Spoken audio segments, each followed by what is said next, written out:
നമസ്കാരം, കേരളീയം ന്യൂസിലേക്ക് സ്വാഗതം. പഴയ കാർ ABS-ഉം എയർ ബാഗുമില്ല, മഴയിൽ കാഴ്ച മങ്ങി. ആലപ്പുഴയിലെ അപകടത്തിന് കാരണങ്ങൾ. ശക്തമായ മഴ, കാറിൽ കയറാവുന്നതിലും അധികം യാത്രക്കാർ, വാഹനത്തിന്റെ കാലപ്പഴക്കം തുടങ്ങിയവയാണ് ആലപ്പുഴയിൽ 5 മെഡിക്കൽ വിദ്യാർത്ഥികൾ മരിച്ച അപകടത്തിന് കാരണമെന്ന് ആലപ്പുഴ RTO AK ദിലു. 4 വർഷം പഴക്കമുള്ള വണ്ടി, വണ്ടിയുടെ ഓവർലോഡിങ്, വണ്ടിയുടെ പഴക്കം, ഇവിടുത്തെ കാലാവസ്ഥ, റോഡിലെ ജലപാളികളുടെ അംശം, ഇവയെല്ലാം ഈ ആക്സിഡന്റിലേക്ക് നയിച്ചു. ഓവർലോഡ് ആയിരുന്ന സമയത്ത് നമ്മൾ മനസ്സിലാക്കണം, 5 പേര് പുറകിലത്തെ കമ്പാർട്ട്മെന്റ് ഉണ്ടെന്ന് പറയുമ്പം വണ്ടിയിലൊക്കെ ആയിരിക്കും ഇരുന്നത്.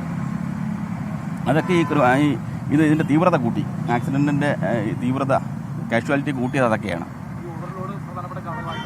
മാസ് കൂടിയില്ലേ വണ്ടിയുടെ, അപ്പോൾ അതിന്റെ ഇമ്പാക്റ്റിൽ എഫക്റ്റും കൂടി, ഒട്ടും ചോർന്നു പോയില്ല. ഇതിന്റെ കൊളീഷന്റെ എഫക്റ്റ് എല്ലാ വണ്ടിയിൽ തന്നെ കിട്ടി. തെന്നിപ്പോയിരുന്നെങ്കിൽ, തെറിച്ചു പോയിരുന്നെങ്കിൽ, ഒഴുകി മാറിയിരുന്നെങ്കിലൊക്കെ ഇതിനെ കുറയ്ക്കാനായേനെ, പരിക്കുകളോട് രക്ഷപ്പെടാൻ കഴിഞ്ഞേനെ. കാറിന്റെ പഴക്കമാണ് പ്രധാന കാരണം. 11 വർഷം പഴക്കമുണ്ട് കാറിന്. 7 പേർക്ക് കയറാവുന്ന വണ്ടിയിൽ ഉണ്ടായിരുന്നത് 11 പേരാണ്.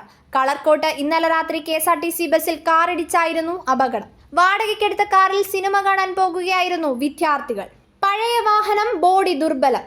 പഴക്കമുള്ള വാഹനത്തിന്റെ ബോഡിയുടെ ശക്തി കുറയുമെന്ന് മോട്ടോർ വാഹന വകുപ്പ് അധികൃതർ പറയുന്നു. ചെറിയ ഇടി പോലും താങ്ങാനാകില്ല. ബ്രേക്കിന്റെ ശേഷിയും കുറയും.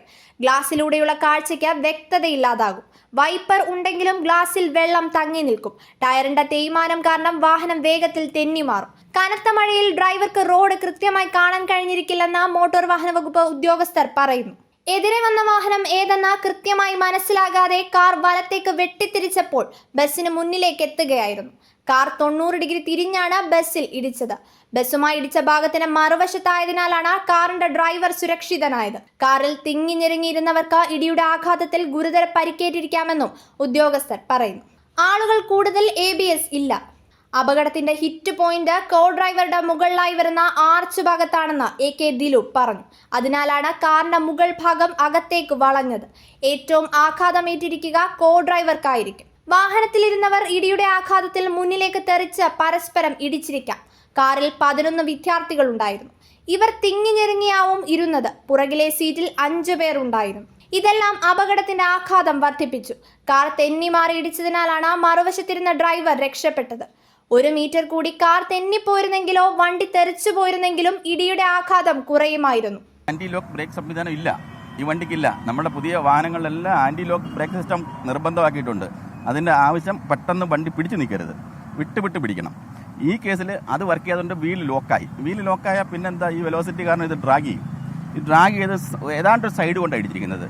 അതായത് ലെഫ്റ്റ് സൈഡിലെ പില്ലറിലാണ് ഇടിച്ചിരിക്കുന്നത്.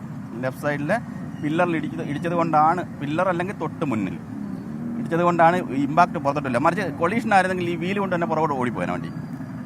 ഇത് അതിനും സാഹചര്യം കിട്ടിയില്ല. കാറിൽ എയർ ബാഗ് സംവിധാനവും ഇല്ലായിരുന്നു. ഡ്രൈവർക്ക് പരിചയക്കുറവുണ്ടായിരിക്കും. കാറിന് ആന്റി ലോക്ക് ബ്രേക്കിംഗ് സംവിധാനം ഇല്ലായിരുന്നു. പുതിയ വാഹനങ്ങളിൽ ഈ സംവിധാനം നിർബന്ധമാണ്. ആന്റി ലോക്ക് സംവിധാനമില്ലാത്തതിനാൽ വീൽ ലോക്കായി. പെട്ടെന്ന് ഒരു വസ്തു റോഡിൽ കണ്ട് വെട്ടിത്തിരിച്ചെന്നാണ് കാറിന്റെ ഡ്രൈവർ പറയുന്നത്.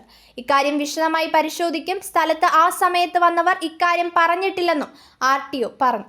മഴ പെയ്ത് നനഞ്ഞ റോഡിൽ കാർ തെന്നിയതാണ് അപകട കാരണമെന്ന് DYSP സുനിൽ രാജ് പറഞ്ഞു. പതിവായി അപകടം നടക്കുന്ന സ്ഥലമല്ല അത്. വർഷങ്ങൾക്ക് മുൻപ് ഒരു അപകടമുണ്ടായത് ചങ്ങനാശ്ശേരി ജംഗ്ഷനിലാണ്.